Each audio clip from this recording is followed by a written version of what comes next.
دوستو یہ ہمارے سہیل صاحب ہیں راولپنڈی سے، ہمارے پرانے ایگریمنٹ ممبر ہیں. آج بائی بیگ بھی لے کے آئے ہیں. آج 1 جنوری 2023 کا پہلا سال ہے اور اس نے اپنے آپ کو میٹ ایگریمنٹ پہ کنورٹ کیا. پہلے ان کا فل ایگریمنٹ چل رہا تھا، اب میٹ پہ آ گئے بائی بیگ پہ. سہیل صاحب کتنے عرصے سے ہمارے ساتھ کام کر رہے ہیں؟ تقریباً 2 سے 3 سال ہو گئے. کیسے پایا ہماری کمپنی کو اور ہمیں؟ بہت اچھا پایا ہے، اور جو ڈیلنگ آپ کی ایگریمنٹ پہ ہوتی ہے ہمیشہ آپ اس پہ پورا کریں، اور جتنے بھی آپ کے خلاف لوگ ہیں یا کوئی ادارے ہیں تو ان کو منہ کی کھانی پڑے گی آئندہ بھی اور مستقبل میں بھی. لوگوں کو اس کاروبار کے بارے میں کیا مشورہ دیں گے؟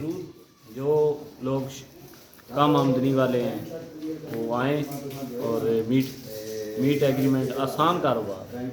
دن میں زیادہ سے زیادہ 2 گھنٹے دیں اس کام کو، باقی 22 گھنٹے عیاشی کریں. 22 گھنٹے عیاشی کریں، اپنا اور کام کریں. اور کوئی 10-15 روپے کی گھاس لے آئیں، سارے خرگوشوں کے لیے کافی ہیں. 2 گھنٹے کا کام ہے، آپ کو 2 مہینے بعد رزلٹ آنا شروع ہو جائے. جزاکم اللہ خیر. دوستو جمی rubber farming company private Pakistan گوڑمی سے منظور شدہ پاکستان کی واحد رجسٹر کمپنی ہے جو آپ کو خرگوش دے کر ان کے بچے پوتے پڑپوتے نسل در نسل 25 سال تک واپس خریدنے کا ایگریمنٹ کرتی ہے. آپ بھی اپنا نام اور شہر کا نام واٹس ایپ کر کے ریبٹ کے ریگارڈنگ ایسی معلومات حاصل کر سکتے ہیں اور ہمارے سے کنٹیکٹ کرتے ہیں. جزاکم اللہ خیر.